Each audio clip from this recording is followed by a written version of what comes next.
Ini ada kesempatan bagi kita untuk memuji, menyembah, memuliakan Dia. Ya, ini bulan Agustus, tanggal 13, 4 hari lagi kita rayakan hari kemerdekaan. Tidak salah kalau kita berseru tentang kemerdekaan ya. Merdeka! Supaya bangsa kita luput dari penjajahan itu. Ya, sehingga 17 Agustus diproklamirkan kemerdekaan, kita merdeka, bebas. Tentu ada sukacita, ada kesenangan, ada kebahagiaan. Jadi kalau sekarang kita kurang bersukacita merayakan hari kemerdekaan itu, berkata, dan kamu akan mengetahui kebenaran, dan kebenaran itu akan memerdekakan kamu. Jadi ketika kita manusia yang sudah jatuh dalam dosa, yang menguasai kita adalah ketidakbenaran. Ya, hidup kita penuh dengan ketidakbenaran. Pikiran kita tidak benar, perkataan kita tidak benar, perbuatan kita tidak benar, tabiat kita adalah ketidakbenaran. Nah, supaya kita bebas dari ketidakbenaran, maka kebenaran harus ada pada kita. Nah, firman Tuhan katakan, dan kamu akan mengetahui kebenaran. Kalau saudara tahu kebenaran, kalau saya tahu kebenaran, nah kebenaran itulah yang akan memerdekakan kita. Akhirnya kita lakukan yang benar. Kita tahu, oh saya selama ini melakukan tidak benar. Kata-kata saya yang sembrono, saya suka menghina orang lain, memaki orang lain, menghujat orang lain, ya menjadi provokator supaya terjadi kekacauan itu. Selama saya belum tahu kebenaran, ya saya tidak merasa bersalah. Saya dikuasai ketidakbenaran itu, dan saya nyaman-nyaman saja, enjoy melakukan kesalahan itu. Tetapi kemudian ketika saya tahu kebenaran, saya mengerti kebenaran. Nah, kebenaran inilah yang akhirnya membuat saya tidak lagi dijajah oleh dosa, oleh ketidakbenaran. Akhirnya saya mengerti, oh saya tidak boleh berkata-kata kotor, saya tidak boleh memaki, saya tidak boleh menghina orang lain, saya tidak boleh menciptakan suasana gaduh dengan perkataan saya. Merdekalah kita karena kebenaran ada pada kita. Amin. Pertanyaannya, benarkah ada kebenaran di dalam diri kita? Saudara yang terkasih dalam Tuhan, bagaimana kita mengetahui kebenaran menjadi satu pertanyaan bagi kita. Kebenaran akan memerdekakan kita dari belenggu dosa itu, dari tabiat dosa. Pikiran, perkataan, perbuatan yang penuh dengan dosa akan kita keluar dari sana, lepas dari sana, merdeka kalau kebenaran ada pada kita. Jadi yang penting adalah kebenaran itu. Persoalannya adalah bagaimana kebenaran itu ada pada kita. Saudara yang terkasih dalam Tuhan, di ayat 31 firman Tuhan berbunyi demikian. Maka katanya, kata Yesus, kepada orang-orang Yahudi yang percaya kepadanya. Jadi Tuhan berbicara kepada orang percaya.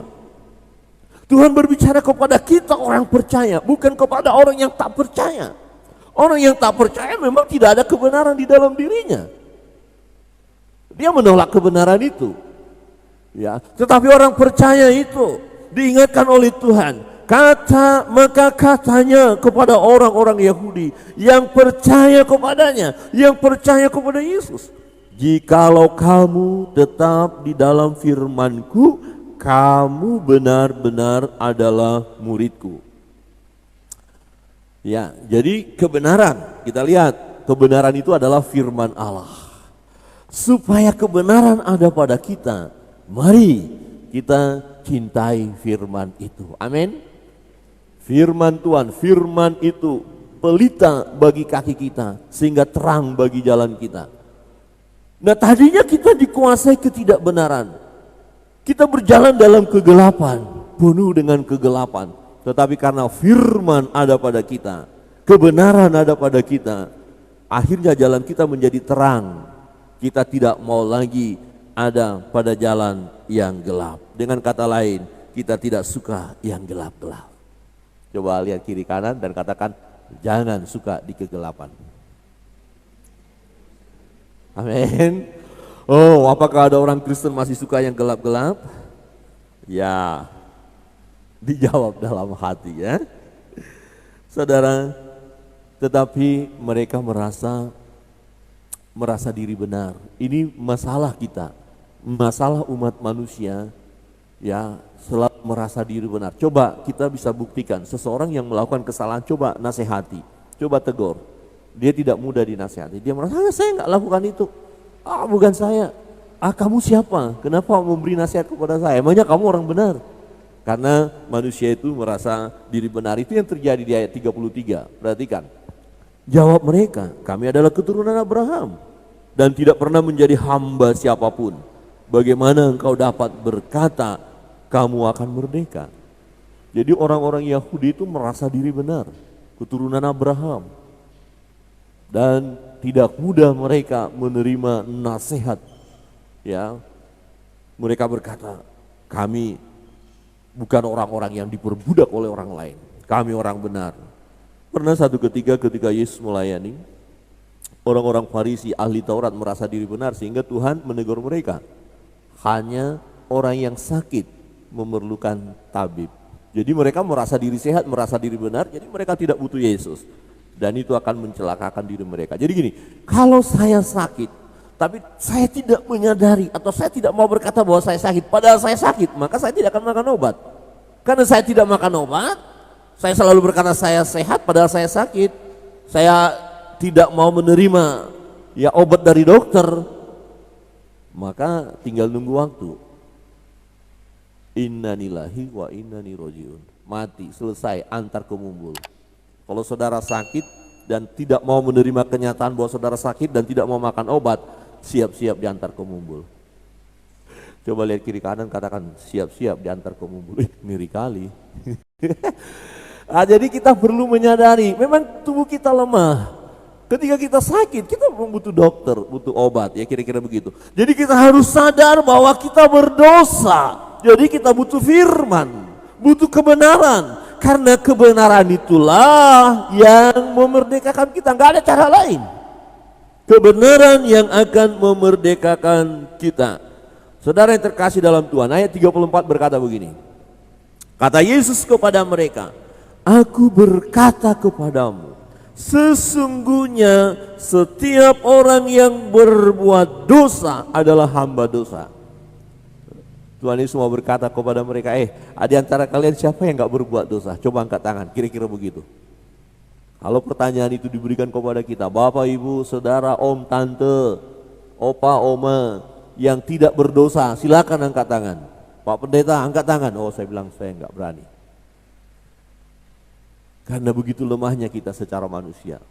Ada dosa perbuatan kita. Memang kita sudah percaya Yesus, tapi tidak otomatis kita luput ya dari perbuatan-perbuatan dosa karena kelemahan kedagingan kita. Tetapi ada solusi, ada jawaban, ya, ada jalan keluar dari dosa itu, yaitu apabila kita mengakui segala dosa dan kesalahan kita. Ia setia dan adil, Dia akan mengampuni segala dosa dan kesalahan kita.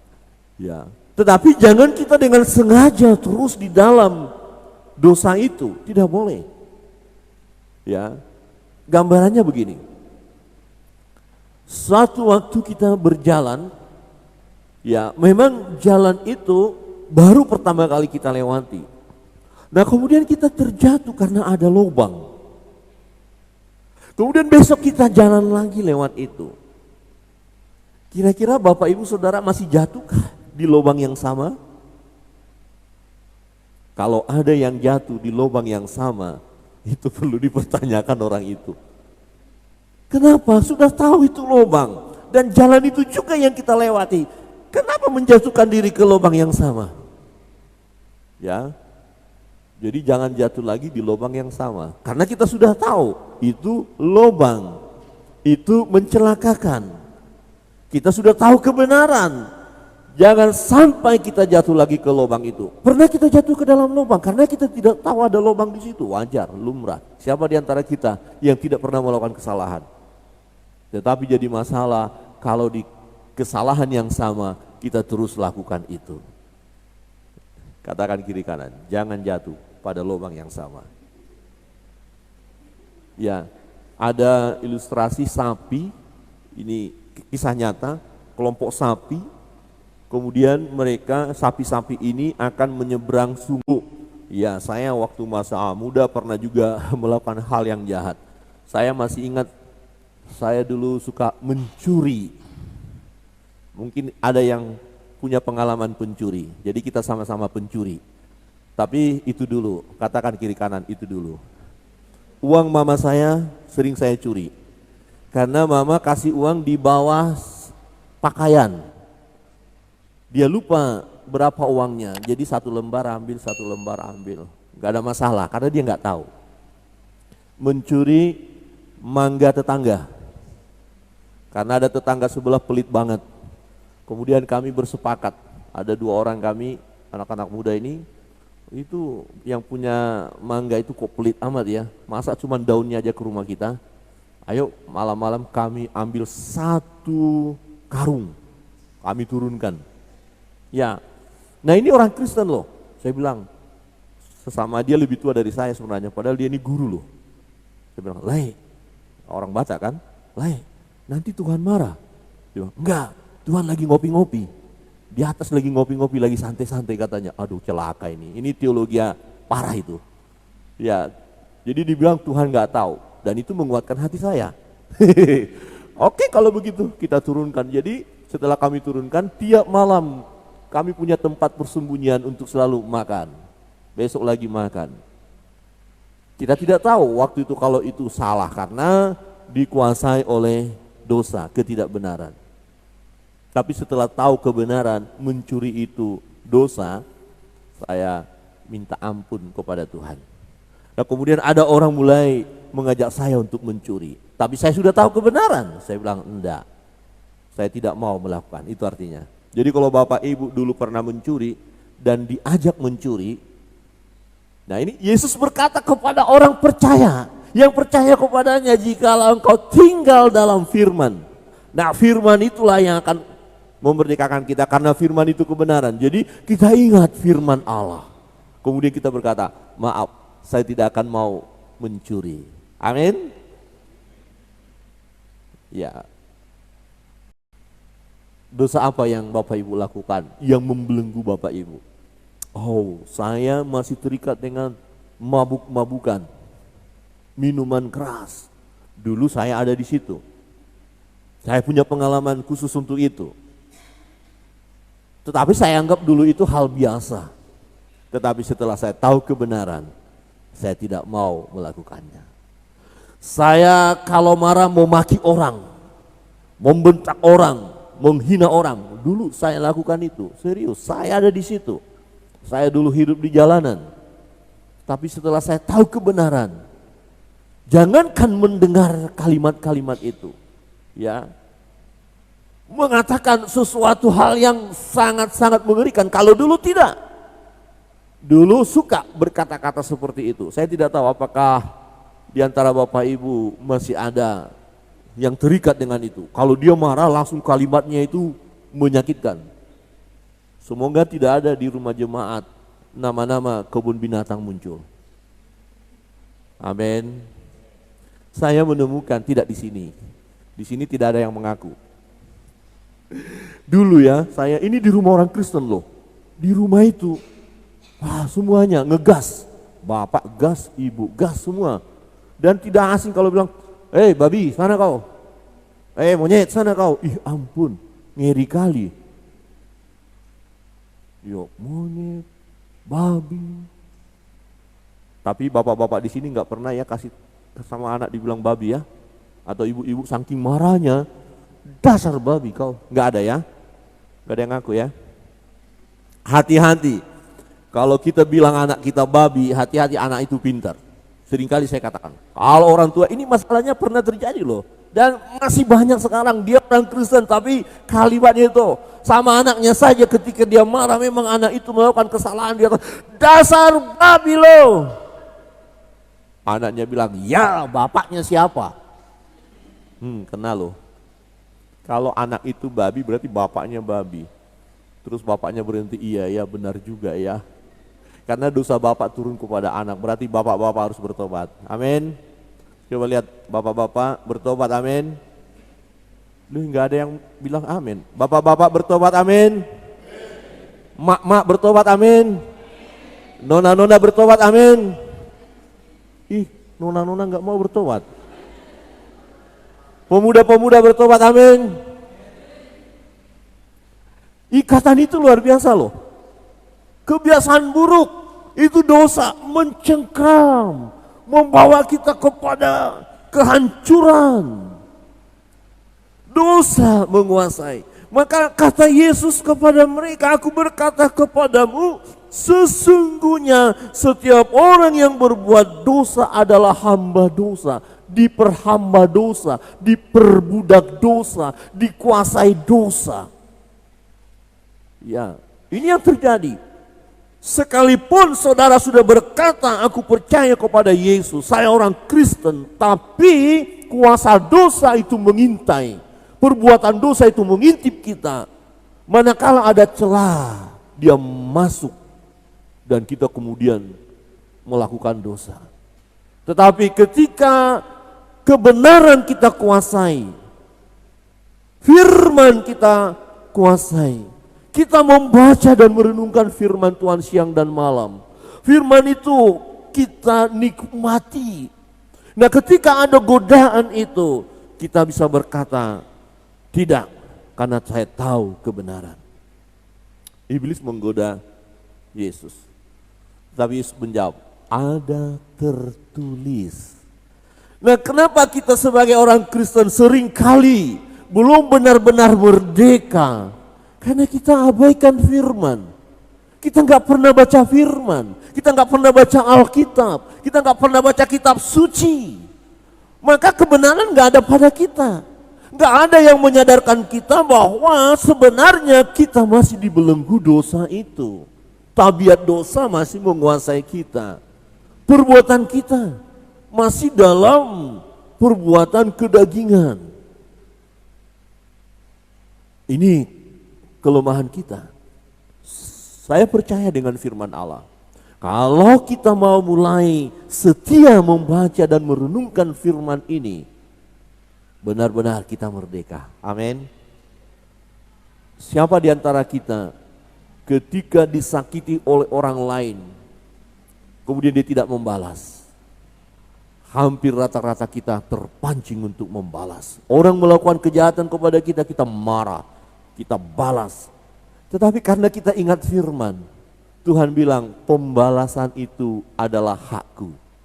Wow, ketika kita mau balas dendam, kebenaran ada pada kita. Kebenaran kemudian melepaskan kita dari keinginan untuk berbuat jahat. Jangan membalas kejahatan dengan kejahatan, itu firman Tuhan katakan, amin.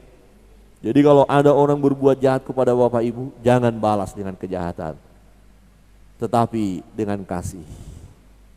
Ya, doakan dia, berkati dia. Kalau kita mengasihi orang yang mengasihi kita, apa bedanya dengan orang yang tidak percaya? Itu kata firman. Jadi jangan ada pembalasan. Wah, hebat ya. Dia disakiti hatinya kok nggak balas ya? Kok nggak terpancing ya? Kenapa? Karena ada kebenaran, ada firman. Jadi supaya kebenaran itu memerdekakan kita, kebenaran itu adalah firman itu, maka nikmatilah firman Tuhan. Manusia tidak dapat hidup dari roti saja, tetapi dari firman yang keluar dari mulut Allah. Amin. Kita harus komitmen untuk itu. Kalau Bapak Ibu mau menang, merdeka, semua kita punya perbuatan atau kehidupan yang terikat dengan dosa. Kelemahan-kelemahan kedagingan kita masing-masing kita punya. Masing-masing kita punya.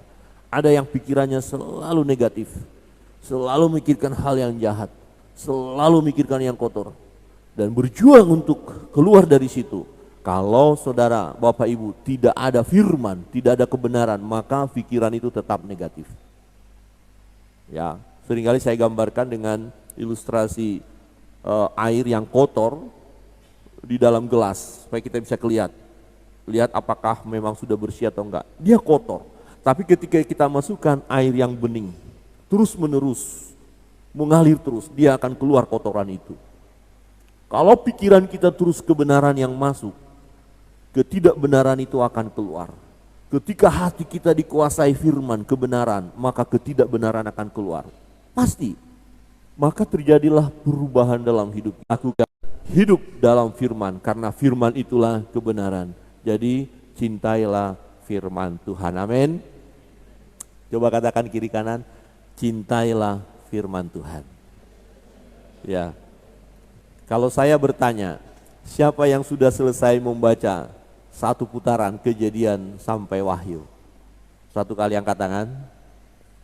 1, 2, 3, puji Tuhan. 3. Siapa yang 2 kali, 2 putaran sudah? 1 aja, tinggal 1, 2 masih ada. Yang sudah 3 kali? 1, 2. Wah, luar biasa ya. Yang sudah 4 kali? Saya kayaknya lebih 4 kali. Karena setiap tahun di kampus itu harus menyelesaikan ya 1 putaran. Kemarin kita udah selesai dan Agustus ini mulai lagi. 4 pasal tiap hari. 4 pasal tiap hari. Saudara mulai, seringkali sekarang mulai saja 4 pasal tiap hari, baca saja 4 pasal. Tidak sampai 1 tahun selesai. Maka kebenaran akan saudara tahu, saudara paham. Ketika ketidakbenaran itu mau menguasai kita, mau mencengkeram hidup kita, mau membawa kita kepada perbuatan-perbuatan dosa itu, kita berkata, tidak. Karena ada kebenaran, dan kebenaran inilah yang benar-benar memerdekakan kita. Yang kedua, kebenaran yang kedua, anak Allah akan memerdekakan kita. Siapa anak Allah? Yesus. Hanya Yesus.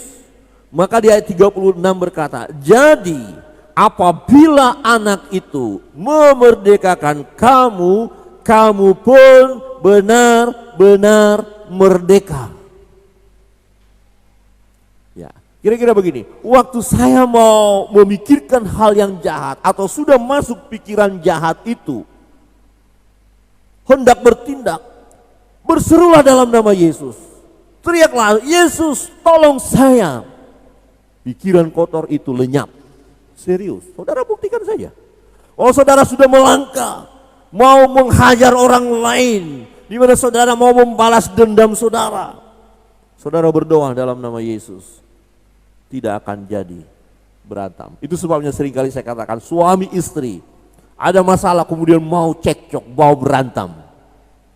Itu lumrah ya, tidak ada saya temukan suami istri yang diam-diam saja, aman-aman saja sekian puluh tahun bersama, diam-diam saja, aman-aman, enggak ada. Selalu ada masalah, ada namanya cekcok, sebab si cek datang, si cok lagi datang.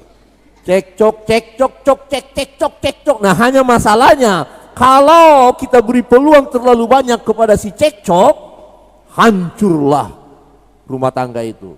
Nah, untuk menyelesaikan si cekcok, panggil nama Yesus. Amin. Suami datang, istri saya ini memang benar-benar, istri juga rupanya sudah menaruh sakit hati yang luar biasa. Suami saya ini memang benar-benar. Tapi karena baru dengar khotbah, mereka berkata, Papa, kata mamanya, istrinya datang, mama, datang yang suaminya, Mama, iya kita mau marah. Oke, kata Pak Pendeta, kita berdoa dulu. Mari kita duduk bersama, kita akan marah, tapi kita berdoa dulu. Panggil nama Yesus. Kira-kira jadi marah enggak? Saya jamin tidak jadi.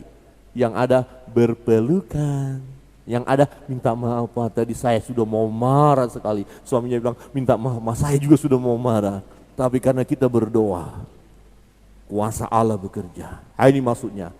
Anak memerdeka, Yesus memerdekakan kita, ini benar, ini serius. Karena kuasanya dahsyat. Ya, jadi apabila anak itu memerdekakan kamu, kamu pun benar-benar merdeka. Ini Yesus berbicara kepada orang Yahudi yang percaya itu. Kalau nggak percaya memang nggak bisa. Itu sebabnya orang nggak percaya itu maunya menang sendiri, egois. Terjadilah kekacauan karena masing-masing tidak mau merendahkan diri. Ya, anak Allah, yaitu Yesus. Dia mampu memerdekakan kita karena ia adalah manusia yang tak bercacat celah.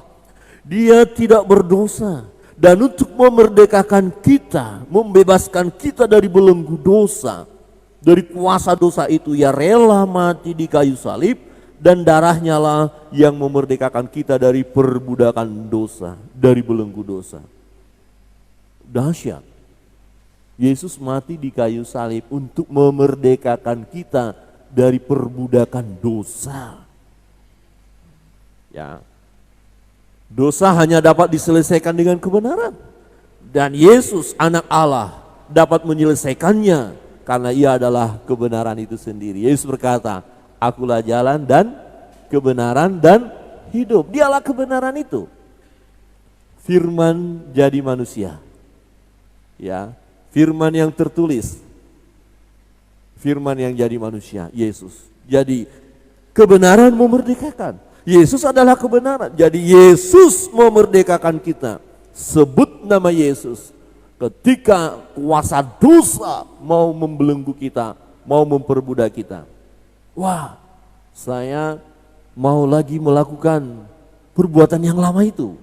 Cepat berdoa. Seseorang menelepon saya. Dan dia berkata, Pak Pendeta, saya sudah berhenti, dia sebut nama dosa itu.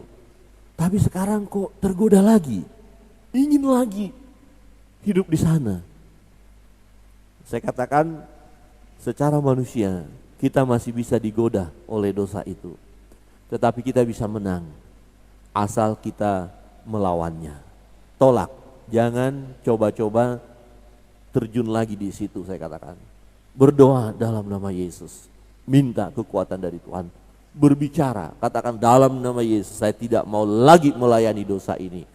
Maka kamu akan menang, saya katakan. Oh begitu ya Pak Pendeta? Iya. Jangan berdiam saja. Dan mari kita lakukan, masing-masing kita masih bisa digoda oleh dosa itu. Setiap yang percaya kepada anak, yaitu kepada Yesus, ia akan mengalami kemerdekaan dari dosa. Di ayat 23 berkata begini, Yohanes 8. Lalu ia berkata kepada mereka, kamu berasal dari bawah, aku dari atas. Kamu dari dunia ini, aku bukan dari dunia ini. Karena itu, tadi aku berkata kepadamu bahwa kamu akan mati dalam dosamu. Sebab jikalau kamu tidak percaya bahwa akulah dia, kamu akan mati dalam dosamu. Betapa pentingnya kita percaya kepada Yesus. Yang percaya kepada Yesus, dia mengalami kemerdekaan dari perhambaan dosa. Yang percaya. Karena itu tadi aku berkata kepadamu bahwa kamu akan mati dalam dosamu, dikatakan. Ya. Sebab jikalau kamu tidak percaya bahwa akulah dia, kamu akan mati dalam dosamu. Orang yang tidak percaya kepada Yesus, dia akan mati dalam dosanya. Upah dosa adalah maut, berarti yang tidak percaya kepada Yesus akan masuk neraka. Pasti. Tidak bisa mudah-mudahan. Tidak bisa timbang-timbang perbuatan baik dan perbuatan jahat. Tidak bisa. Timbangan apa yang bisa? Supaya bisa balance, tidak bisa. Ya, kebanyakan kita melakukan dosa hanya karena kasih karunia saja. Kemurahan Allah dan Yesus anak Allah itu yang memerdekakan kita karena dia mau mati ya untuk menyelesaikan dosa-dosa kita. Yesus mati di kayu salib memerdekakan kita. Jadi kita ini dibayar dengan harga yang mahal, lunas. Ya. Perhatikan, Yesus memerdekakan kita dari belenggu dosa atau dari perbudakan dosa melalui pengorbanannya di kayu salib. Darahnya yang mahal, yang kudus, itulah yang membasuh dosa-dosa kita, dosa manusia yang percaya. 1 Petrus 1 ayat 18 dan 19. Mari kita baca bersama-sama. 1, 2, 3. Sebab kamu tahu bahwa kamu telah ditebus dari cara hidupmu yang sia-sia, yang kamu warisi dari nenek moyangmu. Itu bukan dengan barang yang panah, bukan pula dengan perak atau emas, melainkan dengan darah yang mahal, yaitu darah Kristus yang sama seperti darah anak domba yang tak bernoda dan tak bercacat. Ditebus dari cara hidupmu yang sia-sia. Cara hidup yang sia-sia itu adalah hidup yang lama tadi, yang masih dibelenggu dosa tadi, ya, yang dikuasai dosa tadi, yang penuh dengan kejahatan itu. Ya, itu kita sudah warisi dari leluhur kita. Ya, kecenderungan hati kita jahat. Alkitab mengatakan bahwa manusia itu kecenderungan hatinya semata-mata melakukan hal yang jahat. Ya, kasih kita mulai dingin. Tidak segan-segan untuk menghancurkan orang lain. Ya, asik dengan dosa, dengan kegelapan. Hidupmu, cara hidupmu yang sia-sia, yang tidak mau tahu tentang Tuhan, yang tidak mau tahu beribadah, yang tidak mau membaca firman, tidak mau berdoa, tidak mau datang kepada Tuhan, hanya memuaskan diri sendiri. Itu hidup sia-sia. Itu dahulu. Tetapi untuk melepaskan kita dari hidup yang sia-sia itu, yang kita warisi dari nenek moyang kita, ada darah yang tertumpah. Jadi kita ditebus bukan dengan uang. Jangan ada orang berkata, iya saya kaya, supaya saya masuk surga, saya amal. Bagikan harta. Tapi kalau tetap tidak percaya kepada Yesus, Alkitab tadi berkata, masih hidup di dalam dosa, sekalipun amalnya sudah luar biasa, hampir semua hartanya dibagikan. Sebab harta tidak bisa memerdekakan kita. Hanya anak yang benar-benar memerdekakan kita. Jadi kita bersyukur, kita percaya kepada Yesus. Amin.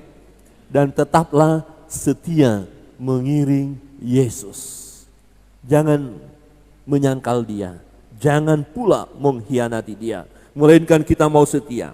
Dan dikatakan ayat yang ke-19, ya, dengan darah yang mahal, yaitu darah Kristus yang sama seperti darah anak domba yang tak bernoda dan tak bercacat. Saudara yang terkasih dalam Tuhan, siapa yang bisa memerdekakan kita dari perhambaan dosa? Kebenaran. Maka nikmatilah kebenaran. Hiduplah dalam kebenaran. Kebenaran itu adalah firman Allah. Supaya kita dikuasai kebenaran, masukkan kebenaran dalam hidup kita. Dengan cara apa? Bacalah firman Tuhan. Renungkanlah itu siang dan malam. Amin. Mulai kita cintakan firman. Firman pelita bagi kaki kita, sehingga terang bagi jalan kita. Orang Kristen harus menikmati firman. Orang percaya harus menikmati firman, membaca firman. Inilah kebenaran. Masukkan kebenaran dalam hidup kita. Ketidakbenaran itu akan menyingkir. Dan ketika ketidakbenaran menggoda kita, karena kita tahu kebenaran, kita akan tolak ketidakbenaran itu. Kita akan tolak dosa itu. Ya, hidup yang sia-sia kita tolak. Saya tidak mau lagi hidup di situ. Itu masa lalu, itu dulu. Tapi saya adalah ciptaan baru. Saya hidup dalam kebenaran, karena kebenaran itulah yang benar-benar memerdekakan kita. Saudara terus hidup dalam kebenaran, maka terjadi terus pembaharuan di dalam hidup kita. Dan yang kedua, yang bisa memerdekakan kita sehingga kita benar-benar merdeka adalah anak, yaitu Yesus. Yang percaya. Jadi percayalah kepada Yesus, berserulah di dalam Dia. Ketika kita mulai digoda oleh perbuatan-perbuatan dosa itu, oleh kegelapan itu, tolaklah itu, singkirkan. Katakan dalam nama Yesus, enyah penggoda, enyah engkau penggoda, enyah engkau yang coba mancing-mancing aku untuk melakukan dosa. Dalam nama Yesus, dengan kekuatan daripada Tuhanlah kita bisa mengalami kemerdekaan itu, dan bahkan untuk membebaskan kita dari ikatan cengkraman dosa itu, Yesus mati di kayu salib. Darahnya, darah yang mahal itulah membasuh segala dosa kita. Pastikan dengan kebenaran firman ini, kita adalah pribadi-pribadi yang benar-benar merdeka. Amin. Yesus berbicara kepada orang Yahudi yang percaya itu. Hidup di dalam firman, hidup dalam kebenaran, dan hidup di dalam Kristus. Sehingga kita bangkit berdiri. Kita harus terus ada di dalam Kristus. Sebab di luar Kristus kita tidak mampu berbuat apa-apa. Kita hanya akan terus dibelenggu oleh kuasa dosa. Tetapi Tuhan Yesus telah memerdekakan kita. Kita bersyukur ada firman Allah, ada kebenaran ini. Renungkanlah itu siang dan malam. Maka kita akan tahu kebenaran. Dan kebenaran itulah yang memerdekakan